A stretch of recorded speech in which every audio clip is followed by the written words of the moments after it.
Assalamualaikum warahmatullahi wabarakatuh. Perkenalkan, nama saya Kasrina Masyiraska dengan NIM 2022-31055 dari kelas pemrograman sistem operasi C.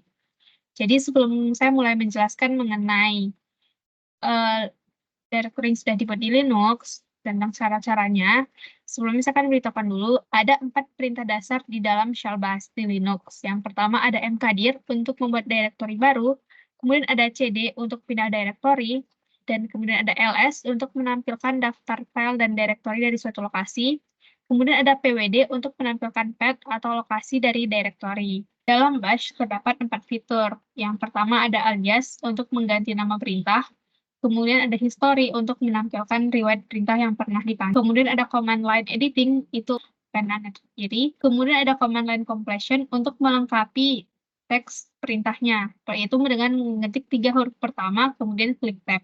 Ketika pertama kali kita memulai, itu kita ada di dalam localhost di dalam user, maksudnya.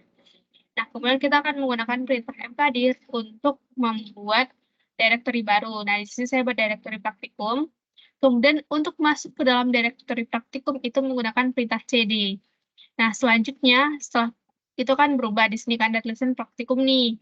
Nah, tapi untuk buktinya kalau kita sudah di dalam directory ini, kita bisa menggunakan perintah pwd. Di sini akan muncul lokasinya itu ada kita sekarang ada di dalam directory praktikum. Kemudian dari directory praktikum, saya akan buat lagi directory dengan nama saya, yaitu Kasrina, dan kemudian masuk ke dalam directory Kasrina. Di dalam directory Kasrina, saya membuat 2 directory baru, yaitu praktikum 1 dan tes. Nah, cara agar kita tahu apakah directory-nya sudah terbuat atau belum dengan menggunakan ls. Ketika saya mengetik ls, maka akan muncul di dalamnya ini ada 2 directory, yaitu tes dan praktikum 1. Oke, kemudian kita bisa menggunakan fungsi lsa untuk menampilkan semua file yang ada dalam directory, termasuk file-file hidden. Nah, kemudian kita bisa menggunakan lsl untuk melihat semua directory yang ada di dalam directory ini beserta dengan atributnya. Nah, selanjutnya lsr itu adalah menampilkan directory apa saja secara rekursif atau subdirectory dari directory Kasrina, yaitu dates dan praktikum 1. Kemudian lsd itu menampilkan directory tersebut, diwakili dengan titik 1. Kemudian, untuk membuktikan sekarang kita benar ada dalam directory Kasrina, kita bisa menggunakan pwd. Nah, di sini ada dari home ke user, kemudian directory praktikum, dan directory Kasrina. Kemudian, saya masuk ke dalam directory praktikum 1. Ini sudah dibuktikan dengan pwd bahwa kita sudah ada di directory praktikum 1. Dan kemudian saya mau pindah ke directory musik yang ada di user. Nah, itu caranya dengan cd, kemudian kembali. Ini ada titik-titiknya, ada 1, 2, 3. Itu tandanya pertama kembali 1, kembali 2, kembali 3. Nah, ini kembali ke user, dan kemudian dia akan masuk ke dalam directory musik.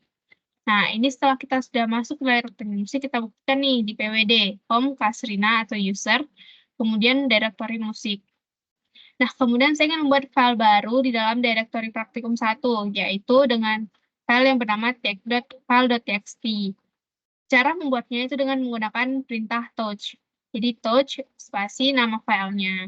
Nah, setelah buat file ini di dalam praktikum 1, saya ingin mengkopikan file ini ke dalam directory test yang ada di dalam directory Kasrina. Itu dengan caranya adalah dengan menggunakan cp, nama file, kemudian lokasi ingin pindahnya, yaitu pertama kembali dulu agar masuk dari praktikum 1 kembali ke Kasrina, kemudian kita akan /test agar masuk ke dalam directory test untuk menghapus file yang sudah dibuat tadi. Jadi dengan cara rm strip r nama filenya. Kemudian kita bisa ls untuk membuktikan bahwa file ini sudah tidak ada lagi. Dan kemudian dari file praktikum 1, saya ingin kembali ke user dengan menggunakan cd // agar kembali ke user. Dan sekarang saat ini saya sudah berada di user dengan bukti home user. Oke, mungkin itu saja penjelasan dari saya. Lebih dan kurangnya, saya mohon maaf. Assalamualaikum warahmatullahi wabarakatuh.